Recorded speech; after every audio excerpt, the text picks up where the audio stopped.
Welcome to Dishing Up Nutrition's Ask a Nutritionist podcast, brought to you by Nutritional Weight and Wellness. We're thrilled to be celebrating 20 years on air, discussing the connection between what you eat and how you feel, while sharing practical, real-life solutions for healthier living through balanced nutrition.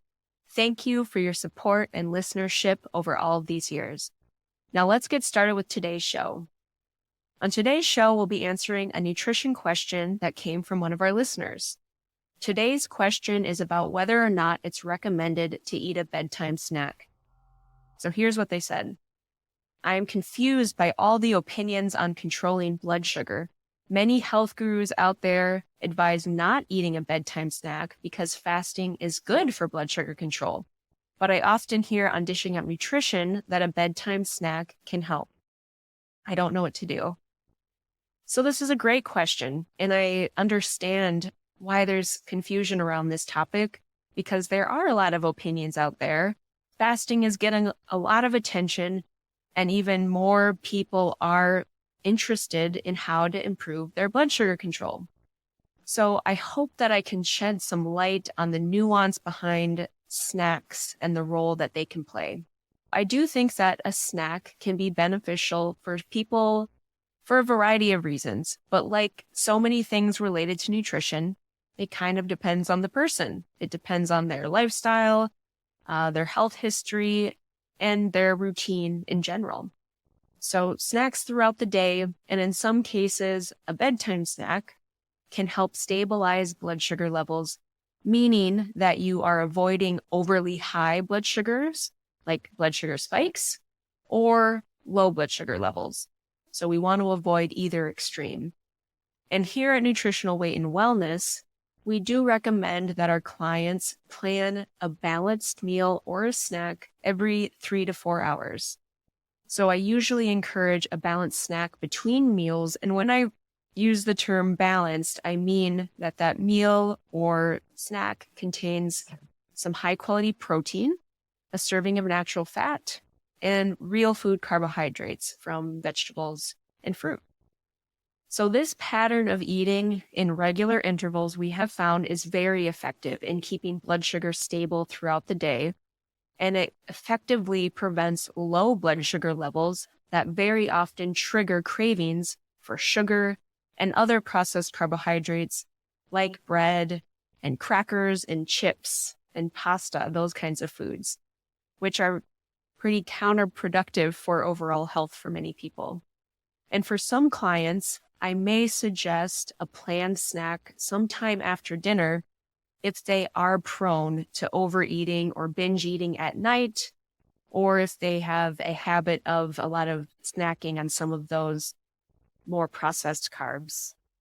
And an evening snack, if timed appropriately, and if it contains the right balance of nutrients, can stabilize blood sugar better throughout the evening while you're sleeping, which can lower stress in the body and just result in a much better night's rest. For example, have you ever tried going to bed on an empty stomach, you already feel hungry, only to end up laying in bed for an hour or more, tossing and turning? I know for me personally, if I even try to go to bed hungry, I will not be able to get to sleep, and I end up getting out of bed and having a snack anyway. So I don't really do that anymore. And maybe you don't necessarily feel hungry when you go to bed, but you keep waking up in the middle of the night, and maybe sometimes you do start to feel hungry and you can't get back to sleep until you have a little snack. I've definitely experienced this where I'm waking up at 3 or 4. I'm trying to get back to sleep, but I really can't. I feel so desperate. I have to have a snack before I can get to sleep. So in those situations, it's very likely that you're experiencing a low blood sugar. Blood sugars that drop too low in the middle of the night could be something that actually wakes you up out of your sleep and makes it challenging to get back to sleep. So in speaking with clients about whether or not a planned evening snack is right for them, I ask them if they're prone to cravings or binge eating in the evening, and if they're doing any blood sugar testing, if they know how good their blood sugar control is throughout the night. or perhaps if they're on blood-lowering medications, because those are all things that can influence the decision about whether or not that bedtime snack is right for them. For example, I may suggest that someone try to have that evening snack sometime after dinner if they are somebody that eats dinner relatively early in the night, say 5:30 p.m., but they're usually going to bed a little later, say 10 or 11 p.m. So this is a 5 or 6 hour gap between dinner and bedtime. So their blood sugar has likely fallen to a low point where they're naturally going to start feeling hungry again shortly before they go to bed. And again, I do not recommend that you go to bed hungry because it can be very difficult to get to sleep and usually results in restless sleep throughout the night. So in scenarios like this, where it's been more than 3 hours between dinner and their bedtime, and they're having a hard time sleeping, I do recommend that they experiment with a bedtime snack just to see if it helps their sleep quality. It is so important to prioritize getting enough sleep and getting quality sleep on a consistent basis. It is very well documented in the research that just one night of poor sleep can actually reduce your body's ability to control your blood sugar the next day. So I say if a real food snack actually improves your sleep, I think that bedtime snack is worth it. And then we know if you're getting good sleep, your blood sugar control is just going to be optimized the very next day. Now, another example of where a snack can be useful is for certain people that have known blood sugar regulation issues. Perhaps they are pre-diabetic or diabetic, or they're on certain blood-lowering medications where they really need to pay close attention to their blood sugar levels. And in some cases, they even need to be tracking this while they sleep. So sometimes the right evening snack that's timed well can optimize blood sugar control throughout the night. I can share a client example with you. I had a client that had the opportunity to try a continuous glucose monitor for a few weeks. So that's a glucose monitor that's tracking your blood sugar 24/7.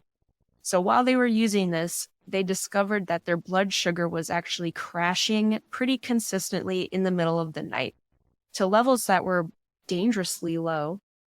So to remedy that, we experimented with a snack shortly before bed that contained a good amount of healthy fat and just a little bit of real food carbohydrate, like a little bit of vegetable or a little bit of fruit.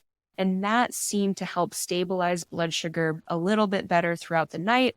She wasn't experiencing those crashes anymore, and she was getting better sleep. So that's another example of where a bedtime snack is actually better for blood sugar control. And I just want to comment on the idea of fasting. Fasting or not eating for a certain amount of time can be beneficial for overall health, but we all experience a brief state of fasting when we sleep. And this does allow our body the opportunity to rest and digest and repair itself. So giving your body a break from food can help your body carry out this natural process. And luckily, the time that you spend sleeping is a built-in way to achieve this. So while some amount of time of fasting or giving your body a break from food is beneficial for health, I would not say that everyone benefits from more extended fasts. For example, the patterns you've probably come to know as intermittent fasting or time-restricted eating, where you may only have an hour of 4 to 6 hours throughout the day where you can eat, and that fasting window is much longer, for example, maybe 18 hours. So I do not think that's sustainable for everybody and not recommended in many cases. But I do think that a 12-hour window of fasting can be beneficial and realistic for most people. That 12-hour window of fasting gives our body that time to rest and digest and repair itself. So an example of what this might look like would be enjoying your last meal or maybe a snack at around 8 or 8:30 p.m. You wind down, you get ready for bed, and maybe it's about 10 p.m. by the time you're in bed and starting to fall asleep. You give yourself a solid 8 or 9 hours to rest. Hopefully you're sleeping most of that time, and then you get up at 7 a.m. Then you can plan your first meal or breakfast at 8 or 8:30 a.m. So that schedule allows your body that 12-hour window without food to rest, but it's also structured in a way that meals can be enjoyed at typical times of the day without risking very low blood sugars or intense hunger or those cravings. Hopefully, these examples and this information gives you a sense of whether or not a bedtime snack is right for you. Well, it's time for a quick break, but when I return, I'll share with you some of my favorite evening snacks.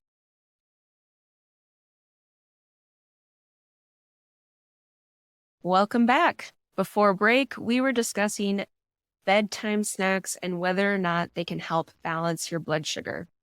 So I just want to share a few of my favorite bedtime snacks with you. When you're planning an evening snack, you want to include a serving of natural fat and a small portion of carbohydrate like a cup of vegetables or a half of a cup of fruit or a starchy vegetable. Now, protein is typically in a balanced meal and snack, but for a bedtime snack, it is not necessary. Protein can actually be quite energizing. And for some people, if they have protein too late in the evening, it may actually end up disturbing their sleep. So we really just need a little bit of fat and real food carbohydrate. So with that formula in mind, here are some suggestions. One of my favorites is very simple and classic, just a half a banana or half of an apple with 2 tablespoons of nut butter. It could be almond butter or peanut butter, whatever kind of nut butter you like. Or you could do the other classic combo, half a cup or 3/4 of a cup of berries with 2 tablespoons of heavy whipping cream.